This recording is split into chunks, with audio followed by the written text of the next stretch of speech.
Hello guys, ഏതാണ്ട് ഒരു മാസത്തിന് മുമ്പ് പ്രൂൺ ചെയ്തുവിട്ട ഒരു അഡീനിയ പ്ലാന്റ് ആണ് നിങ്ങൾ ഈ കാണുന്നത്. ഈ പ്ലാന്റിന്റെ ചട്ടി യാദൃച്ഛികമായി ഒന്ന് പൊട്ടിപ്പോകുകയുണ്ടായി. അതുകൊണ്ട് നമുക്ക് ഈ പ്ലാന്റിനെ വേറൊരു ചട്ടിയിലേക്ക് മാറ്റി നടാം. ഈ ചട്ടിയിലാണ് നമ്മളിപ്പോൾ പ്ലാന്റിനെ മാറ്റി നടാൻ പോകുന്നത്. ചട്ടിയുടെ അടിഭാഗത്ത് വെള്ളം വാർന്നു പോകാൻ വേണ്ടി കുറച്ച് ചരൽ ഉപയോഗിച്ചിട്ടുണ്ട്.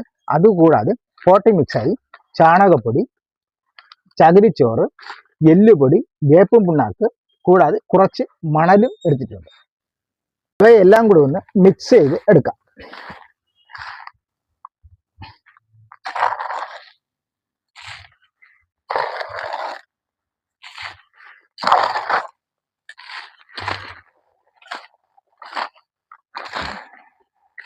ഇവയെല്ലാം ഒന്ന് നല്ല രീതിയിൽ തന്നെ മിക്സ് ചെയ്തതിനു ശേഷം നമുക്ക് ഇതിനെ ഈ പോട്ടിലേക്ക് നിറയ്ക്കാം. ഇനി കുറച്ച് സാഫ് ഫംഗൽ പൗഡർ കൂടെ ഇതിനൊപ്പം ഒന്ന് ഇട്ട് കൊടുക്കാം.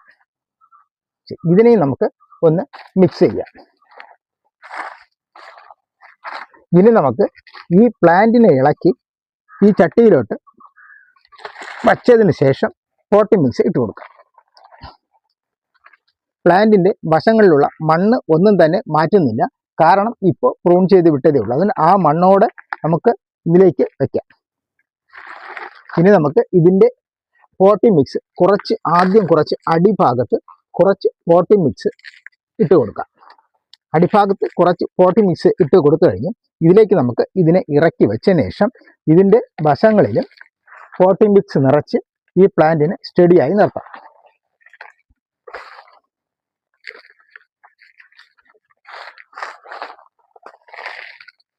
വശങ്ങളിലേക്ക് ഒന്ന് കൈകൊണ്ട് അമർത്തി നല്ല രീതിയിൽ ഒന്ന് ഉറപ്പിച്ച് നിർത്താം.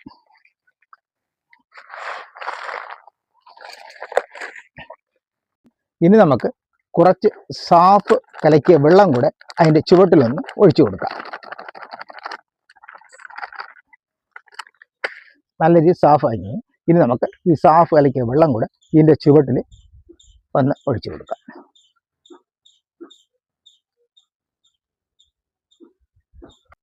പ്ലാന്റിനെ നട്ട് കഴിഞ്ഞ് ഇനി നമുക്ക് ഒരു 2-3 ദിവസം തണലിൽ വെച്ചതിന് ശേഷം എടുത്ത് പുറത്ത് വയ്ക്കാം.